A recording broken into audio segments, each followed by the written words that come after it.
and welcome to Hot Off the List. I'm Mr. Jonathan, and I'm here with Miss Michelle, and today we have a special guest.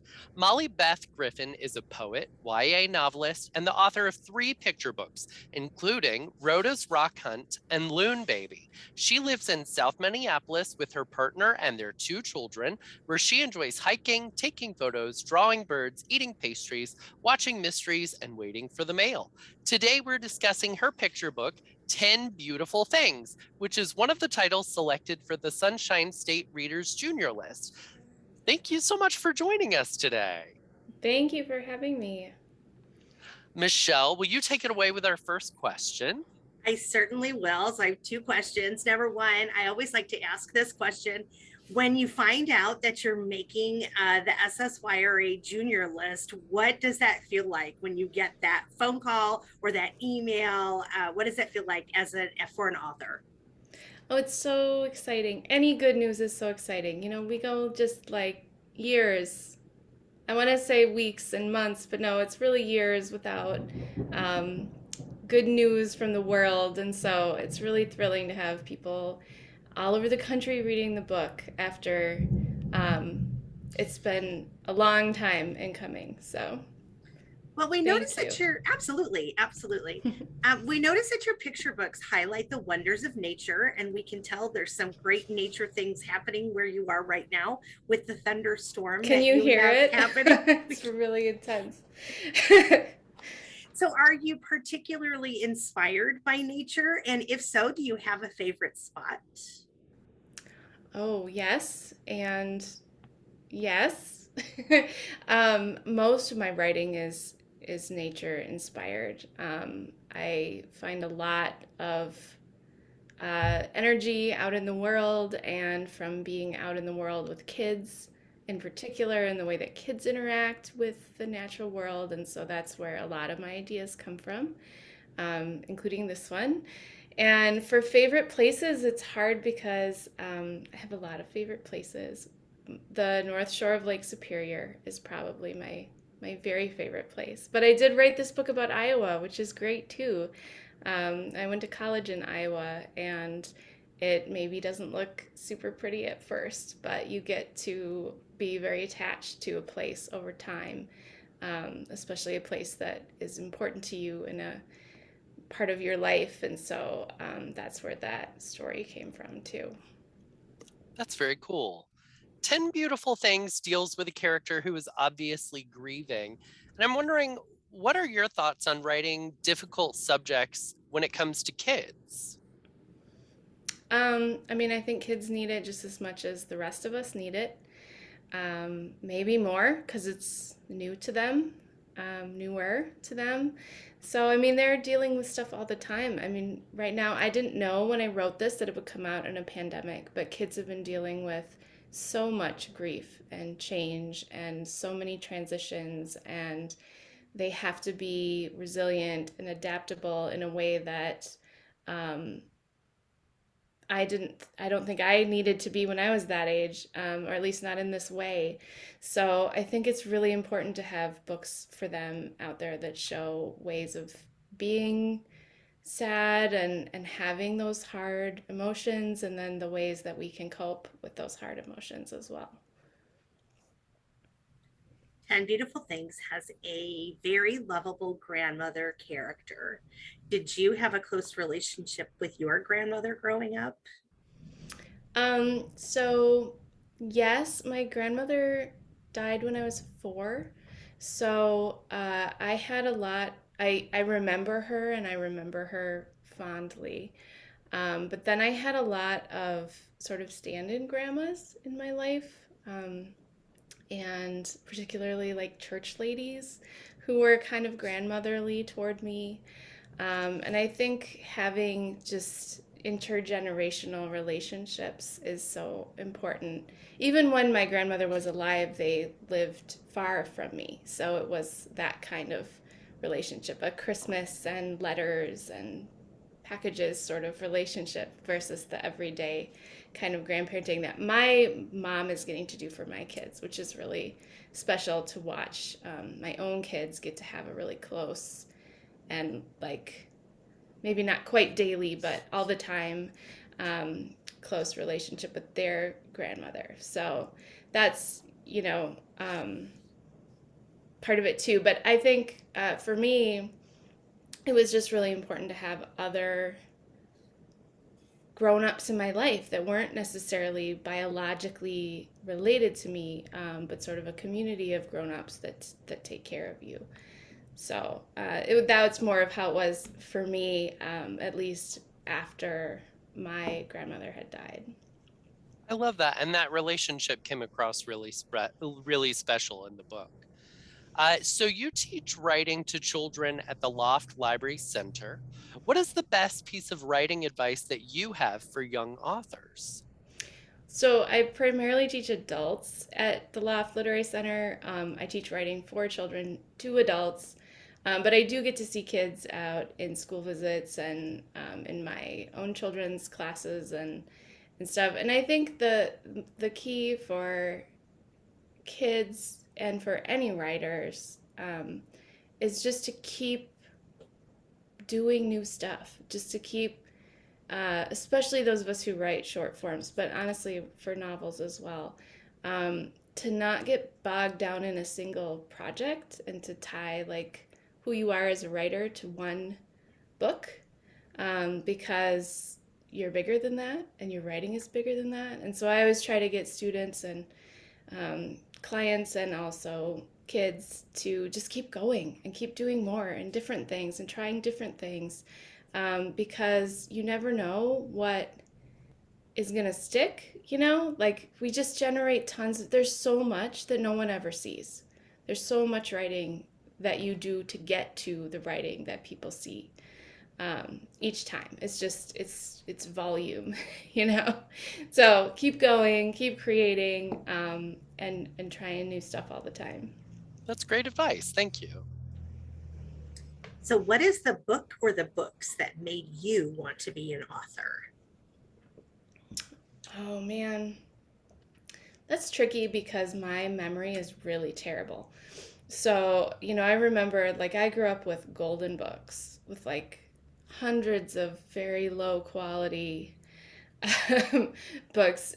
I remember loving the library. I remember that it was a tiny children's section at the library, and there were picture book pop-ins, but then like the children's fiction sections were just tiny. There wasn't the quantity that we have now and the variety that we have now. So I remember certain authors, but honestly, I read a lot of Babysitter's Club. I read a lot of Sweet Valley High. Oh, I'm and I so have to with remember you. that. I have to remember that when my own kids read, series books and stuff that maybe isn't super literary, that the important thing is to fall in love with reading and to be a lifelong reader. So it doesn't matter what you're reading and if it's like good books or not, because I read a lot of stuff that was not great books. But I think it still makes you into a writer because it makes you into a reader, and kids need those series titles that are easy because they need reading to be pleasure. It has to be fun and entertaining. And if you're trying to figure it out the whole time, that's a lot of effort. And so I think it's really great to remember how many of those books I consumed as a young person and to be okay with that and to admit that publicly. I'm admitting it publicly. I read a lot of that stuff when I was a kid. And I don't totally remember the deep meaningful literature as much. I just remember paperback after paperback after paperback, of whatever was there. Yeah, which is not the kind of answer you're used to hearing, I'm sure. No, I love that because we encourage kids to read whatever it is that makes them happy. So if that's 10 volumes of Dogman in a row, then go for it. If you like it, why not? Yep. So I read that you enjoy taking hikes and sketching birds. So I'm going to ask you to brace your inner ornithologist for a game we're calling What's in a Name? And I'm going to show both of you a picture of a bird, And I will give you 2 ridiculous name choices. And you will both have to guess which common name is correct. Now, Michelle has never seen these either. Are you ready to play? Here we go. We're ready. We're super ready. Hang on one got my second. I game have to face figure on. out which screen I need to share. Here we go. Okay. And can you see the screen? Yep. Fantastic. Okay. This is our first bird. We have 5 birds I'd like you both to guess the name of. And is this little fellow called a tiny tyrant or a sky chihuahua? Tiny tyrant. I'm going to go. Okay, Molly says tiny tyrant. And I'm going to agree because it is not the color of a chihuahua. Oh, good point. Good point.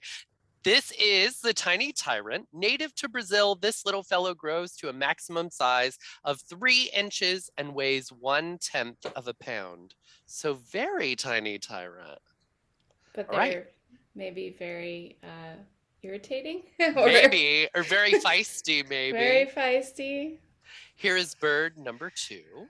And would you guess that this bird's common name is silver surfer or go away bird?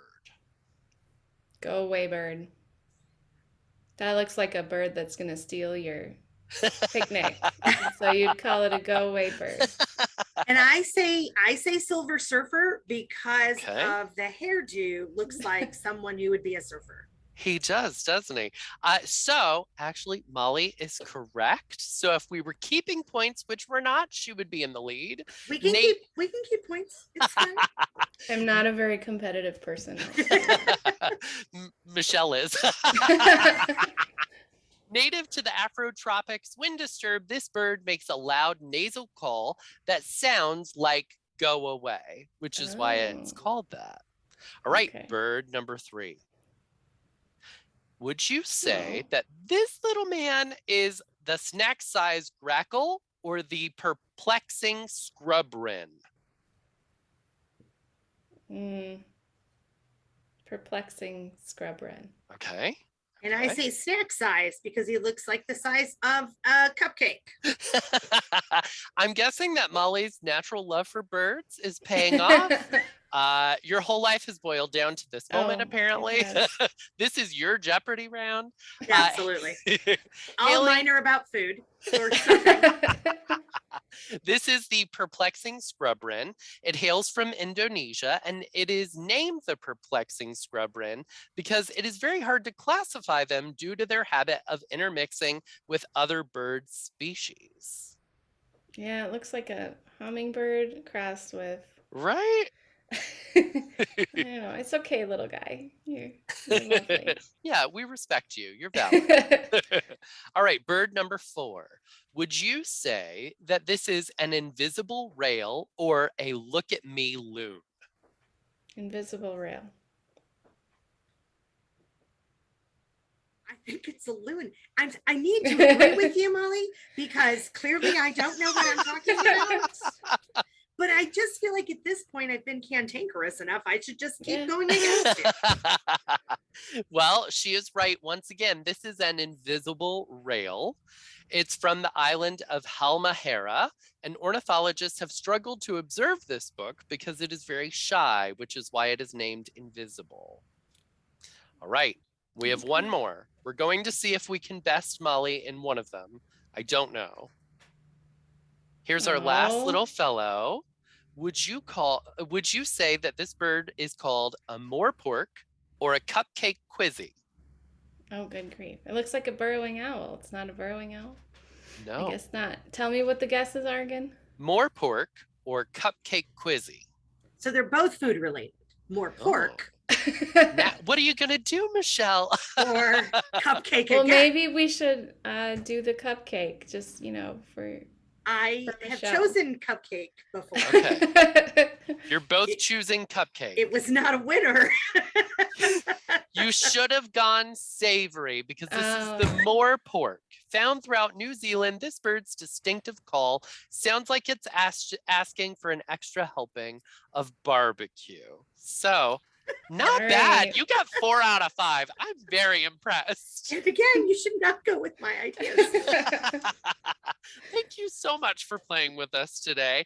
And for those of you watching, if you haven't read 10 Beautiful Things, first of all, grab your box of tissues because it is such a good book, but it really taps into your heart. It's such a beautiful book. We've been passing it around the office here, and I can't wait for kids to get the chance to read it once the school year starts. So thank you, Molly. Thank you. Thanks for having me. Bye. Bye.